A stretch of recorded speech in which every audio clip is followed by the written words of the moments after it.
भगवान बुद्धाचं या ठिकाणी आपण जर बघितलं धम्मपद या ठिकाणी दिलेलं आहे. भगवान बुद्ध सांगतात की जीवन आळसामध्ये घालण्यापेक्षा व्यसनामध्ये घालण्यापेक्षा व्यसनापासून दूर जाऊन आपण आपलं जीवन सुंदर करू शकतो. हे धम्मपदाचं म्हणजे आमचं जे काही जीवन आहे जे भगवान बुद्धाचे विचार ते एक सुंदर जीवन या ठिकाणी करण्यासाठी आम्ही या ठिकाणी सर्वप्रथम पंचशील आणि त्रिशरण या ठिकाणी आपण हे करणार आहे. मी जेवढ्या बुद्ध उपासक आहे त्यांना विनंती करतो की त्यांनी या ठिकाणी सर्वांनी डोक्यातली टोपी काढायची आणि हात जोडून गुडघ्यावरती या ठिकाणी बसायचे. शक्य होईल त्यांना शक्य होईल बसा आणि आवाज फक्त आणि सगळ्यांनी हात जोडायचे. सगळे धम्म उपासकांना विनंती हात जोडायचे. आपण हॅलो हॅलो सुरुवात करतोय. सगळ्यांनी हात जोडायचे. गोकुल तू पण बस. नमो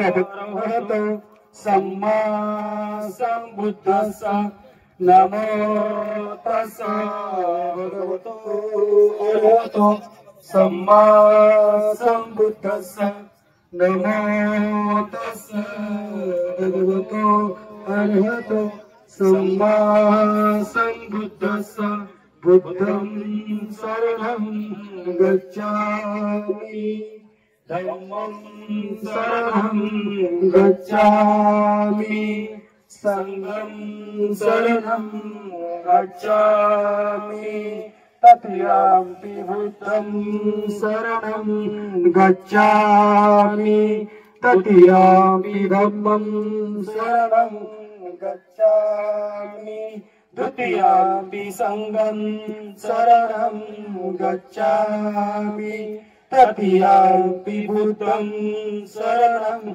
गच्छामि तृतीयापि धम्मं शरणं गच्छामि तृतीयापि संघं शरणं गच्छामि पाणातिपाता वेरमणि सिक्खापदं समादियामि अदिन्नदाना वेरमणि सिक्खापदं समादियामि कामेषु मिच्छाचारा वेरमणि सिक्खापदं समादियामि मुसावादा वेरमणि सिक्खापदं समादियामि सुरामेरमज्जपमादधाना वीरमणि सिक्खापदं समादियामि साधु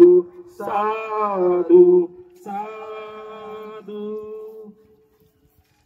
या ठिकाणी आलेल्या सर्व बुद्ध उपासक आणि इतर आलेल्या सामाजिक सर्वांना एक विनंती करतो की आमचं जे काही पाचवं शील आहे कामे सारू इच्छा म्हणजे यांनी सांगितलंय की जर जीवनामध्ये सुख जर पाहिजे असेल जीवनामध्ये जर चांगला मार्ग जर तुम्हाला मिळवायचा असेल तर तुम्ही दारूच्या व्यसनापासून दूर राहा.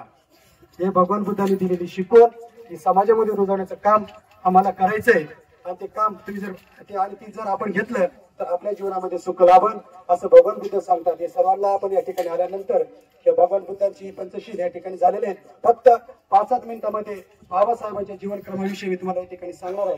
कारण बाबासाहेबांनी जे काही आपल्याला दिलंय आज आपण जे काही आहेत ते सर्व आज आपल्या अंगावर जे काही इस्त्रीचे कपडे असतील अंतराचा जो काही सेंट आहे तो सगळा बाबासाहेबांच्या कृपेमुळे आम्हाला लाभलेला आहे. बाबासाहेबांनी जे काही जीवन होतं आणि बाबासाहेबांनी जे काही संघर्ष त्या ठिकाणी केलेला आहे आणि हे जे काही मिळालं ना हे सोपं नाही. बरोबर आहे का नाही तुझे? हे सोपं नाही. बाबासाहेबांना हे जे काही समाजाला देण्यासाठी स्वतःच्या पोटची 4 मुलं या ठिकाणी मातीत गाडावं लागली आणि त्यावेळेस आमच्या अंगावरती आज इस्त्रीचे कपडे आहेत आणि आमच्या घरामध्ये आज सोन्याच्या ताटामध्ये आणि सोन्याच्या चमच्यामध्ये आम्ही जेवतो तर त्यासाठी बाबासाहेबांचं खूप मोठं योगदान आहे. त्यांनी स्वतःची 4 मुलं त्या मातीमध्ये गाडलेले. त्यावेळेस बाबासाहेब अमेरिकेत ज्यावेळेस कॅम्ब्रिज विद्यालयामध्ये शिकायला गेले आणि त्यांचा गंगाधर नावाचा मुलगा तापाने फंताला आणि त्या ठिकाणी त्याचं त्या तापामध्ये निधन झालं आणि निधन झाल्यानंतर आपल्या मुलाचं निधन झाल्यानंतर आणि आजारी असताना रमाबाईंनी बाबासाहेबांना तार केली. त्यांचं कौटुंबिक जीवन थोडं तुम्हाला समजून सांगतो. रमाबाईंनी त्या ठिकाणी आपल्या नवऱ्याला तार केली. बाबासाहेब त्या ठिकाणी बॅरिस्टरचं शिक्षण घेत होते आणि त्या ठिकाणी सुद्धा पैसा नसल्यामुळे त्यांची हाल चालू होती. कारण सयाजी गायकवाडांनी त्यांना शिष्यवृत्ती दिली होती. त्या शिष्यवृत्तीच्या माध्यमातून बाबासाहेब त्या ठिकाणी शिकत होते आणि ती शिष्यवृत्ती खूपच दुर्मिळ होती. त्या ठिकाणी अभ्यास करताना फक्त एकच टाइम त्यांना जेवण करायचं होतं आणि ते काय करायचे की जेवण वाचवण्यासाठी संध्याकाळी फक्त ते पाव खायचे आणि पावावर ते आपलं जीवन त्या ठिकाणी अर्पित करायचं. कारण तो अभ्यासक्रम होता 2.5 वर्षाचा आणि बाबासाहेबांना संपवायचा होता 6 महिन्यामध्ये. 2.5 वर्षाचा अभ्यासक्रम 6 महिन्यामध्ये शिकवणारा हा ज्ञानाचा सागर, मूर्तिमंत ज्ञानाचा सागर. आजही ती पदवी घ्यायला 3.5 वर्ष लागतात आणि बाबासाहेबांनी ती पदवी या ठिकाणी 6 महिन्यामध्ये पूर्ण करायची होती. आणि त्यावेळेस रमाबाई त्यांना फोन करते, तार करते. त्या काळामध्ये तार होते आणि ती सांगते अहो आपला गंगाधर ना खूप आजारी आहे, त्याला दवाखान्यामध्ये न्यायला सुद्धा माझ्याकडे पैसे नाही हो. आणि त्यावेळेस बाबासाहेब सांगतात अगं रमा तू मला तार केली, माझी सुद्धा तीच हालत आहे. मी या ठिकाणी पावाच्या तुकड्यावर जीवस करतोय ग. मी तुला कसं त्या ठिकाणी सांगू, कसं माझं जीवन कसं आहे, त्याचे सुख दुःख त्या ठिकाणी कसं सांगू तुला रमा, माझे दिवस तुला कसे सांगू. आणि त्यावेळेस बाबासाहेबांना रडताना बघून तिनं सांगितलं बाबासाहेब या ठिकाणी गंगाधराचं काय असेल ते मी बघते, परंतु तुमच्या डोळ्याला पाणी का आलं. बाबासाहेब तिला सगळं सांगतात. अगं मी त्या ग्रंथालयामध्ये गेलो ना अभ्यासाला, पुस्तकं नाही तर मला त्या ग्रंथालयावाल्याने काढून दिलं ग. आणि मग मी कसा अभ्यास करू सांग ना रमा, मी कसा अभ्यास करू. त्या ग्रंथालयाला सांगतात की तुमचा टाइम संपला सर, माझ्याकडे पुस्तक नाही रमा. आणि तू सांगते की आपलं शिक्षण घ्यायचं आणि या समाजाला कुठेतरी दिशा द्यायची रमा, दिशा द्यायची. आणि त्यावेळेस ते रमा सांगते की तुम्ही घाबरू नका. आणि त्या तापात पण करता असताना या कुटुंबाकडे त्या गंगाधराच्या हिला जरा सुद्धा पैसे नाही तर गंगाधर दुसऱ्या दिवशी मृत्युमुखी पडतो. आणि गंगाधर मृत्युमुखी पडल्यानंतर रमा सांगते तुम्ही अजिबात गडबडायचं नाही. आणि ती रमा दुसऱ्या दिवशी कामधंद्याला जाते. आपल्याला माहित असं कल्पना चावला अंतराळामध्ये गेली आणि तिला आकाशाला गवसणी घातली, पण नवऱ्याच्या शिक्षणासाठी कष्ट करून त्याला मनी ऑर्डर पाठवणारी भारतातली पहिली जी काही स्त्री असेल ती रमाबाई आंबेडकर आहे.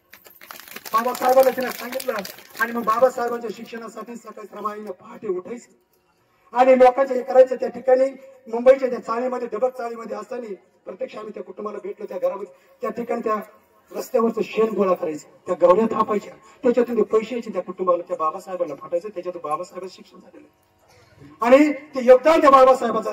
तेच नाही त्यात त्यांचा दुसरा मुलगा रमेश सुद्धा असाच या ठिकाणी गेल्यानंतर बाबासाहेब सांगतात अगं रमा काय आहे, मला नको या समाजाचं कार्य, नको रमा हे काय आहे, माझ्या एक मुलगा जातो, माझ्या कुटुंबासाठी काहीच करू शकत नाही.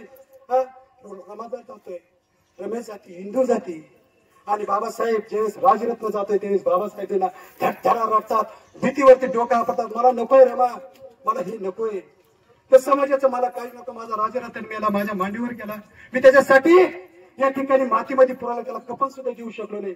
आणि खरं सांगा म्हणजे ज्यावेळेस राजरत्न मेला त्यावेळेस मैत या ठिकाणी त्या मुलाची, स्वतःच्या मुलाची मैत, स्वतःच्या शेजारच्या कानामध्ये बाबासाहेबाला सांगतात बाबासाहेब त्यावेळेस बॅरिस्टरची पदवी घेऊन पण खिशामध्ये गेले, बाबासाहेब तुमचा मुलगा वारलाय, त्याला कफन घ्यायची, कफन त्यावेळेस कफन घ्यायची म्हणे.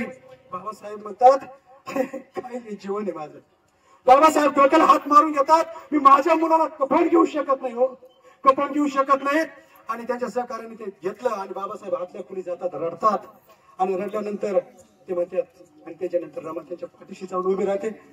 हो का रडता तुम्ही, तुम्ही जर आज रडलेत ना तर या समाजाने कोणाकडे बघायचं हो. आज जो समाज, दिनदिवळा समाज, याला शिक्षणाचे हक्क याला जर आपण मिळवून दिले नाही, हा बहुजनाचा समाज कसा शिकेल. माझे 4 मुलं गेले तरी चालेल, पण या बहुजनांचे मुलं शिकून कलेक्टर व्हायला पाहिजे, शिकून कुठेतरी चांगल्या मार्गावर गेले पाहिजे. त्याच्यासाठी काहीतरी करा बाबासाहेब, काहीतरी करा. माझे केले ना जाऊ द्या, पण आपल्या इतर समाजासाठी 7 कोटी समाज आहे, 7 कोटी, त्या समाजासाठी बाबासाहेब करा आणि असं कार्य करा, असं कार्य करा. मी तुमच्यासाठी खंबीरपणे उभे राहिले आणि ती रमाई आयुष्यभर बाबासाहेबांसाठी खंबीरपणे उभे राहिले. असं या कुटुंबाचं सगळं म्हणजे आयुष्य दुःखामध्ये घालून आपल्याला सुखाचे दिवस दिलेले, त्यांचे उपकार आपल्याचे विसरणार नाही. आणि हे उपकार आज जे काही आहे ना आपली मिरवणूक वगैरे हे सगळे आपण, मी गावात पण काल बोललोय, हे सगळे बाबासाहेबांची देण आहे. तर बाबासाहेबांच्या देणमुळे आपण आज आहोत. त्या ठिकाणी आज कोणी किती अधिकारी असतील, साहेब असतील, किंवा ज्यावेळेस द्रौपदी या राष्ट्राध्यक्ष झाल्या, राष्ट्रपती झाल्या आणि त्यावेळेस त्याला विचारलं तुम्हाला राष्ट्रपती कोणी केलं, त्यावेळेस त्यांनी नाव नाही घेतलं की मला मोदीने केलं किंवा मला आमक्याने केलं. त्यांनी सांगितलं की आज मला जे काय राष्ट्रपती पद भेटलंय, आज मी जे काय पदावर आहे ते फक्त बाबासाहेबांमुळे आणि बाबासाहेबांनी जे काही संविधान दिलं त्याच्यामुळे आज आपले जे काही अधिकार आहेत, आपल्याला जे काही सगळं भेटतंय ते जे काय ते बाबासाहेबांची पुणे त्या संविधानामुळे आपल्याला या ठिकाणी लाभलेलं आहे. आणि त्या संविधानाच्या अधिकारामुळे आपण या जगत आहोत. आणि अशा या महामानवाला आपण सर्व या ठिकाणी महावंदना करण्यासाठी या ठिकाणी जमलो. एक अभिवादनाची आणि अभिमानाची गोष्ट आहे.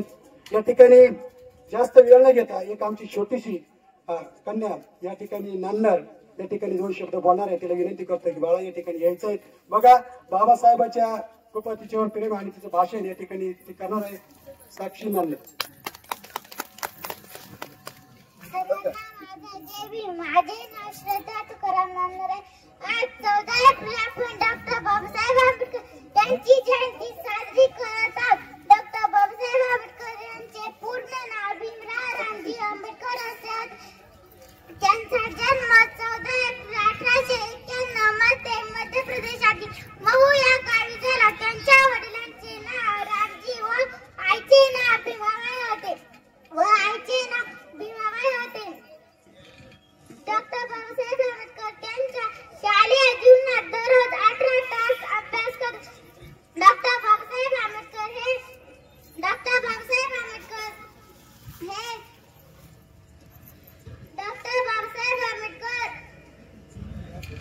घाबरू नको बोल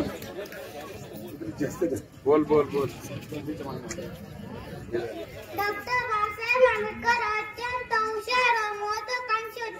डॉक्टर बाबासाहेब आंबेडकर हे भारतीय राज्यघटनेचे शिल्पकार होते.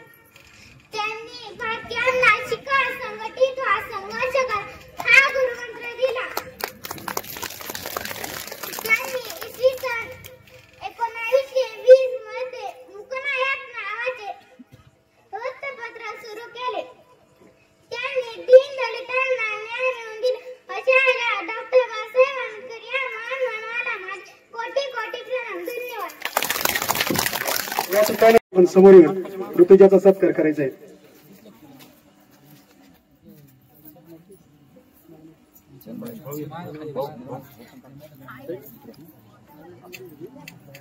ऋतुजा बोलायचं आणि ऋतुजा या ठिकाणी कारण ते बोलणार यश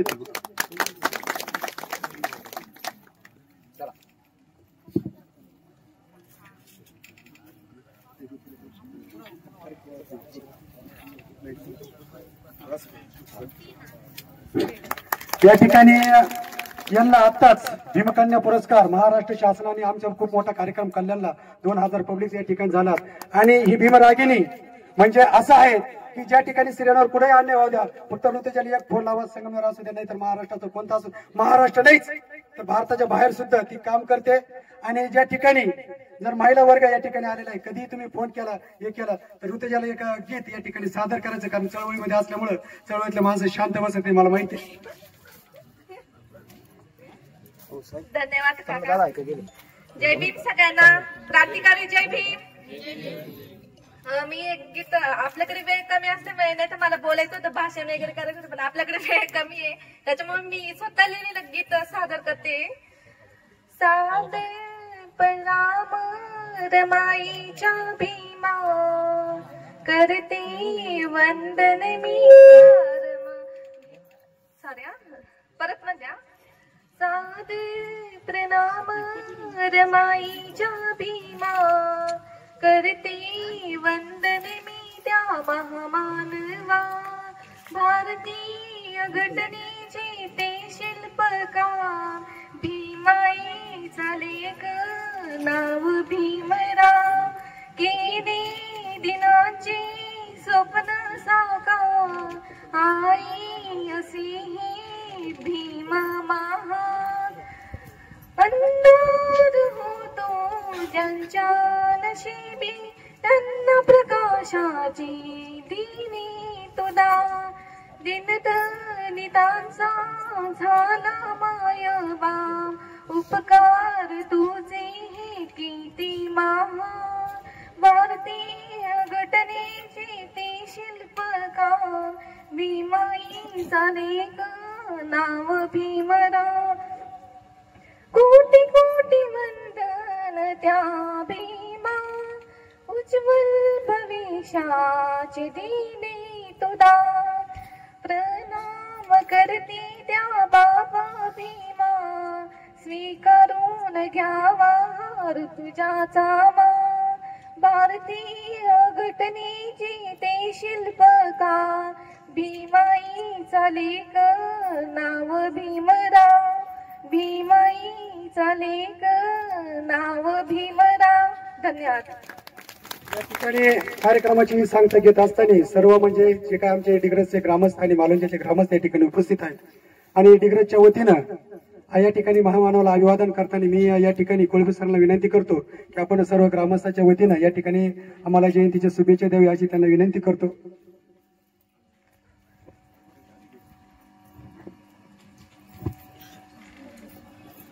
भारतीय संविधानाचे शिल्पकार भारतरत्न महामानव डॉक्टर बाबासाहेब आंबेडकर यांच्या 134व्या जयंती उत्सवानिमित्त उपस्थित असलेले सर्व ग्रामस्थ, माता भगिनी तसेच संघर्ष तरुण मित्र मंडळातील सर्व सदस्य, आज ज्यांची आपण जयंती साजरी करतो ते डॉक्टर बाबासाहेब आंबेडकर फक्त भारतातच नव्हे तर जगामधील 152 देशामध्ये त्यांची जयंती साजरी केली जाते. जगामध्ये सर्वात जास्त पुतळे ज्या व्यक्तीचे आहेत ते आहेत डॉक्टर बाबासाहेब आंबेडकर. जगामध्ये सर्वात विद्वान व्यक्ती म्हणून ज्यांना ओळखलं जातं ते आहे बाबासाहेब आंबेडकर.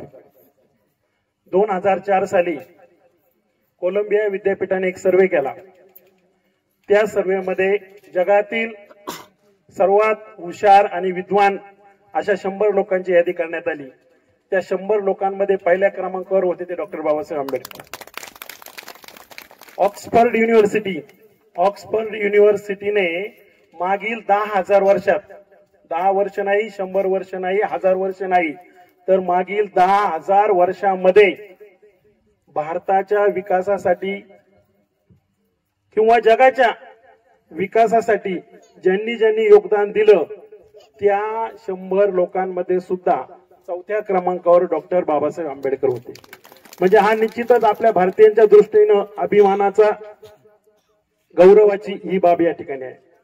डॉक्टर बाबासाहेब आंबेडकरांची ही जयंती या ठिकाणी अतिशय उत्साहात साजरी केल्या दरवर्षी करतात. यामध्ये आपले संघर्ष तरुण मित्र मंडळ सर्व सदस्य असतील, त्यामध्ये शरद नाना बालराव असतील, भाऊसाहेब बालराव असतील, तसेच सर्व आमचे मित्र गोकुळ बालराव आणि सर्व संघर्ष तरुण मित्र मंडळ. पुन्हाही एका व्यक्तीचं नाव घेता सर्व संघर्ष तरुण मित्र मंडळ यांना मी सर्वप्रथम धन्यवाद देतो की आज इतका मोठा सुंदर असा कार्यक्रम त्यांनी घडून आणला. त्यांच्यासाठी फक्त 2 ओळी या ठिकाणी मी म्हणतो. फुलाला फुल जोडत गेलं तर फुलाचा हार तयार होतो.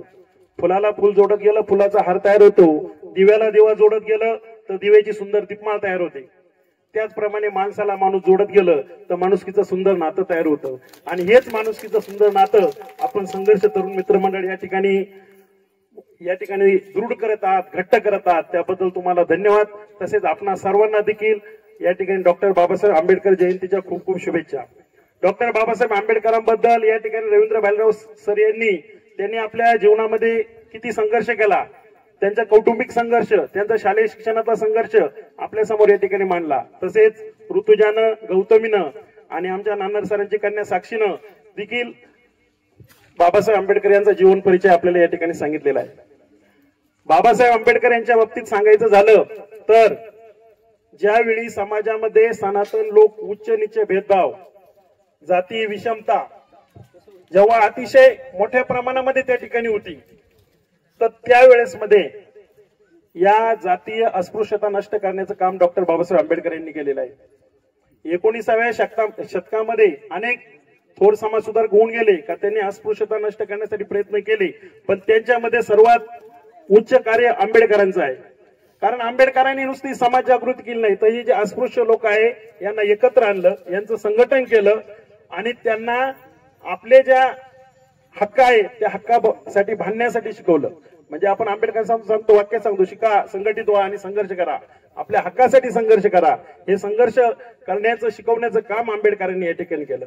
आपल्याला सर्वांना महडचा 14 तळ्याचा सत्याग्रह माहित असेल की दलित लोकांना त्या ठिकाणी त्या तळ्यावरचं पाणी पिण्याचा हक्क नव्हता. तो हक्क बाबासाहेब आंबेडकरांनी या ठिकाणी 20 मार्च 1927 रोजी या ठिकाणी मिळवून दिला. स्पृश्य अस्पृश्य सर्वांसह त्या ठिकाणी ते त्या महडच्या तळ्यावर गेले. त्या ठिकाणी स्वतः आंबेडकर जाऊन प्रथम पाणी पिले आणि सर्वांना ते पाणी प्यायला सांगितलं. 1927च्या काळातील गोष्ट आहे मित्रांनो. त्यावेळेस सनातन धर्माचा खूप मोठा पगडा, सनातनी लोकांचा पगडा या ठिकाणी समाजावर होता. ते लोक स्वतःला उच्चवर्णीय समजायचे, त्यांचे विचार सर्व समाजावर लादले जायचे. त्यावेळेस त्या ठिकाणी आंबेडकरांनी हा 14 तळ्याचा सत्याग्रह त्या ठिकाणी केला. सत्याग्रहानंतर पाणी 14 तळ्याचं पाणी सर्वांसाठी खुलं झाल्यानंतर सनातनी लोकांनी दगड फेकले, लाठी हल्ला केला, तरी आंबेडकर डगमगले नाही. त्यानंतर त्या लोकांनी मलमूत्र शिंपून त्या ठिकाणी ते पाणी शुद्ध करण्याचा केविलवाना प्रयत्न केला, तर त्यावेळी जगभरातून त्या ठिकाणी टीका झाली. म्हणजे अन्यायाला वाचा फोडण्याचं काम या ठिकाणी आंबेडकरांनी आपल्या जीवनामध्ये केलेलं आहे. त्यांचा जीवन परिचयाबद्दल मी सांगत नाही, कारण त्या गोष्टी आपल्याला सर्वांना ज्ञातच आहे. आंबेडकरांचे वडील संत कबीर भक्त होते. कबीर भक्त म्हणजे कबीरांचा जो समतेचा संदेश आहे तो बालपणापासून त्या ठिकाणी आपल्या वडिलांच्या तोंडून आंबेडकर ऐकत होते. परंतु तरीही त्यांनी बुद्ध धर्म स्वीकारला. त्यांचं एक वाक्य होतं 1935 साली येवलेला जी परिषद झाली त्या परिषदेमध्ये, मी हिंदू म्हणून जन्माला आलो पण हिंदू म्हणून अजिबात मरणार नाही. 1935 ते 1956 पर्यंत त्यांनी, मला वाटतं काळाराम मंदिरामध्ये अस्पृश्य समाजाला प्रवेश करायला संधी नव्हती. त्यावेळेस त्यांनी खूप प्रयत्न केले, परंतु त्यांचं काही कोणी ऐकलं नाही आणि तो प्रवेश काही खुला झाला नाही. त्यावेळेस ते वाक्य बोलले होते का मी हिंदू म्हणून जन्माला आलो पण हिंदू म्हणून मरणार नाही. 1935 ते 1956 21 वर्ष त्यांनी वाट बघितली की ह्या जो काळाराम मंदिरात प्रवेश हा सर्वसामान्यांसाठी, सर्व अस्पृश्य समाजासाठी खुला होईल, पण तो काही झाला नाही.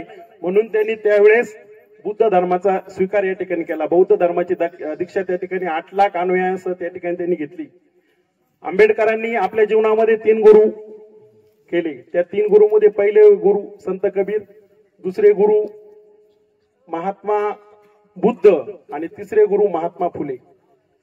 त्याच्यातील हे जे संत कबीर आणि संत महात्मा बुद्ध आहे हे उत्तर प्रदेशातले. कबीरांची भाषा हिंदी, बुद्धांची भाषा पाली, आणि त्यांनी महाराष्ट्रातील एक गुरु केले ते महात्मा फुले, मराठी भाषा असले. आणि कोणत्याही गोष्टींचा वैचारिक, आता हे मित्रांनो हे वैचारिक व्यासपीठ आहे. आंबेडकर जयंती म्हणजे इतर जयंतीपेक्षा वेगळे वैचारिक व्यासपीठ. या ठिकाणी विचारांची देवाणघेवाण होते, विचार आत्मसात करायला मिळतात. कोणत्याही महापुरुषाची जयंती म्हणजे नुसतं डीजे लावून मिरवणूक करणे किंवा त्यांची मूर्ती घेऊन डोक्यावर नाचणे एवढी नाही, तर त्यांचे जे विचार आहेत, त्यांचे जे आचार आहेत ते आचरण आत्मसात करणं, त्यांच्या विचारावर चालणं हे आपलं कर्तव्य आहे. महामानव फक्त आंबेडकरांनाच म्हटलं. का म्हटलं? त्यांनी कार्य चांगलं केलं म्हणून म्हटलं. पुण्यश्लोक फक्त अहिल्यादेवींनाच म्हटलं, दुसऱ्याला पुण्यश्लोक म्हटलं नाही. लोकमान्य फक्त बाळ गंगाधर टिळकांनाच म्हटलं. का म्हटलं? तर हे लोक आपल्या कार्यातून, आपल्या विचारातून मोठे झाले. समाजासाठी त्यांनी या ठिकाणी विचार दिला म्हणून ते या ठिकाणी मोठे झालेले आहेत. त्यांचा विचार आत्मसात करणं, त्यांच्या विचारावर आपलं जीवन चालवणं हे आपलं कर्तव्य आहे. म्हणून जयंत्यानुसार साजऱ्या न करता त्या जयंतीतून काहीतरी बोध आपण घेतला पाहिजे आणि आपल्या जीवनामध्ये त्याचा अंगीकार या ठिकाणी केलेला आहे, केला पाहिजे. बोलण्यासारखं खूप आहे पण वेळेचा आपल्या पुढे अभाव आहे, म्हणून जास्त काही न बोलता डॉक्टर बाबासाहेब आंबेडकर आणि तथागत गौतम बुद्ध, संपूर्ण जगाला ज्यांनी शांततेचा संदेश दिला त्या तथागत गौतम बुद्धांना, या दोनही महामूर्तींना त्रिवार अभिवादन करतो. आपणा सर्वांना या ठिकाणी भीम जयंतीच्या शुभेच्छा देतो. थांबतो. जय हिंद, जय महाराष्ट्र. खूप होत आहे आणि या ठिकाणी सर्व ग्रामस्थांच्या वतीनं आपण खंडू सरांनी या ठिकाणी आपल्या सर्वांना शुभेच्छा दिल्या आणि खूप वैचारिक या ठिकाणी त्यांनी सांगितलेलं आहे. कारण वैचारिक चळवळीमध्ये काम करत असताना पण ते विचार आत्मसात करणं आणि सांगणं याच्यामध्ये खूप फरक असतो. कारण विचार आत्मसात करून चळवळीत काम करणं किती अवघड असतं हे आम्हाला माहिती. कारण या ठिकाणी आज या कार्यक्रमाला आपण सर्व उपस्थित झालात आणि या सर्व उपस्थितांचं या ठिकाणी आभार व्यक्त करणं हे आमचं कर्तव्य आहे. आमच्या युवक पिढीनुसार जे काही युवकांचं प्रतिनिधित्व या ठिकाणी करणार आहेत, गोकुळ भालेराव यांना विनंती की आपण सर्व युवकांच्या आणि संघर्ष तरुण मित्रमंडळाच्या वतीनं आलेल्या ग्रामस्थांचं आभार व्यक्त करावं. आणि ते आभार झाल्यानंतर सर्वांना एक विनंती की आपण सर्वांनी या ठिकाणी सने भोजन आपण सर्व एकत्र करणार आहोत. कोणीही जेवण केल्याशिवाय जायचं नाही, हीच आमच्या मंडळाची एक तुम्हाला आग्रहाची विनंती राहणार आहे. गौतम भालेराव यांना विनंती करतो की तिनं आणि सगळ्यांनी तिचं भाषण जरा कडक काय सर्वांना माझा जय भीम. जय भीम म्हणाला. सर्वांना माझा जय भीम. मी तुम्हाला डॉक्टर बाबासाहेब आंबेडकर यांच्या विषयी जे 4 शब्द बोलणार आहे ते तुम्ही शांतपणे ऐकून घ्यावे ही माझी नम्र विनंती. सागराचे पाणी कधी आटणार नाही, सागराचे पाणी कधी आटणार नाही, भीमाची आठवण कधी मिटणार नाही. सागराचे पाणी कधी आटणार नाही, भीमाची आठवण कधी मिटणार नाही. अरे एकच जन्म काय 1000 जन्म घेतले तरी बाबासाहेबांचे उपकार फिटणार नाही, तरी बाबासाहेबांचे उपकार फिटणार नाही.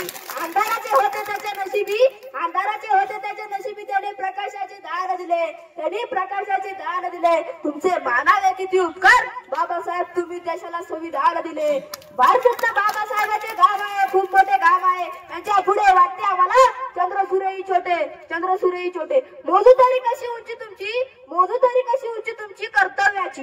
जनसंख्या माणूस ही कोणालाही जमणार नाही अशी क्रांती त्यांनी करून दाखवली. एवढंच नाही तर त्यांनी वर्गाच्या बाहेर बसून शिक्षण घेतले आणि भारताचे संविधान लिहिले. बोला डॉक्टर बाबासाहेब आंबेडकरांचा. थोडं मोठ्याने बोला. डॉक्टर बाबासाहेब आंबेडकरांना ऐकू गेलं पाहिजे. बोला डॉक्टर बाबासाहेब आंबेडकरांचा. मला या मान्यवरांनी बोलण्याची संधी दिली, मी त्यांची आभारी आहे. धन्यवाद. या ठिकाणी आपण कार्यक्रमाची सांगता घेत असताना आमचे मित्र शिवाजी पुणेकर सुद्धा या ठिकाणी उपस्थित आहे. त्याच्यानंतर खेमणे सर या ठिकाणी उपस्थित. मी फक्त कार्यक्रमाचा आपण वाढवणं घेतं. या ठिकाणी 2 मान्यवर या ठिकाणी आले नाही, त्यांचा सत्कार करणं आपल्या कर्तव्य. मी साहेबांचा या ठिकाणी ऋतुजाला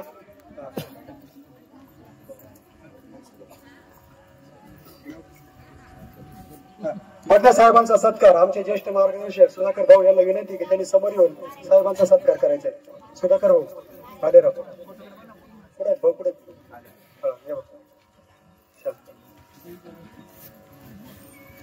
एप्रिल 2025 महामानवाची 134वी जयंती. आणि जयंती म्हटलं की सर्वच बहुजनांच्या अंगात एक संचारतं. तसंच आपल्या अंगात आज संचारलेलं होतं. परंतु आपण त्याचं लिमिटेशन कसं ठेवायचं, सरांनी सांगितल्याप्रमाणे वैचारिक देवाणघेवाण कशी करायची, त्या दृष्टीनेच आपण जयंती उत्सव दरवर्षी आपण करत असतो. आणि त्यात आपण दरवर्षी नव्याने अजून काही बदल करता येईल का याच्याकडे जास्तीत जास्त लक्ष असतं. मिरवणूक तर काढावीच लागते. महामानवाची जयंतीची मिरवणुकी काढावीच लागते. गावापासून 1-1.5 किलोमीटरचं अंतर असल्यामुळं त्यात जाण्या येण्यामध्ये आणि मिरवणुकीमध्ये जास्त वेळ जातो. त्यामुळे आपण व्याख्याते ठेवून व्याख्यात्यांना पण आपण वेळ देऊ शकत नाही.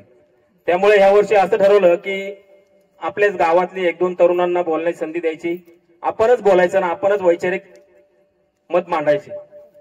आणि त्यानुसार हा जयंती सोहळा या ठिकाणी आज संघर्ष तरुण मित्र मंडळ आयोजित या ठिकाणी संपन्न होत आहे. त्या जयंती सोहळ्याकरता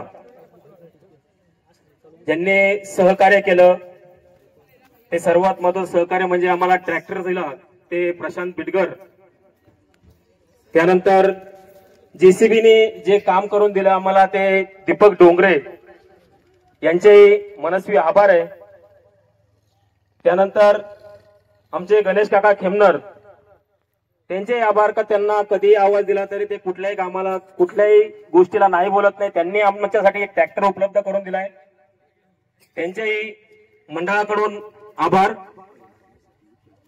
तसेच ही जी जागा आहे ही जागा साफ करण्यासाठी विठ्ठल पुणेकर यांनी ही जागा आम्हाला साफ करून दिली. त्यांचेही या ठिकाणी मी आभार मानतो. त्याचप्रमाणे आमचे गावात एक तरुण मित्र मंडळ आहे, भीमगर्जना तरुण मित्र मंडळ. त्यांचं वेळोवेळी खूप मोठं सहकार्य लाभत गेलं आम्हाला. कारण कार्यक्रम चांगला कसा होईल याकडे त्यांचं पण लक्ष होतं आणि ते आवर्जून सर्वजण इथं आलात आणि त्यांना आम्ही आवर्जून बोलवलं होतं ते आलेत. त्यांचेही आभार. त्याचप्रमाणे पुण्यश्लोक अहिल्यादेवी होळकर यांनी या मंडळाने जे सहकार्य केलं त्यांचेही आभार. तसेच उपस्थित ठाणे अंमलदार त्यांनी जो आपल्याला चोख बंदोबस्त दिला त्यांचेही आपल्या मंडळाकडून आभार व्यक्त करतो. आणि आजचा कार्यक्रम या ठिकाणी संपला असं मी जाहीर करतो. कृपया कोणीही स्नेहभोजन केल्याशिवाय जाऊ नये ही आमच्या मंडळाकडून एकदम कळकळीची विनंती असेल. आपण सर्वांनी स्नेहभोजन करून द्यावे.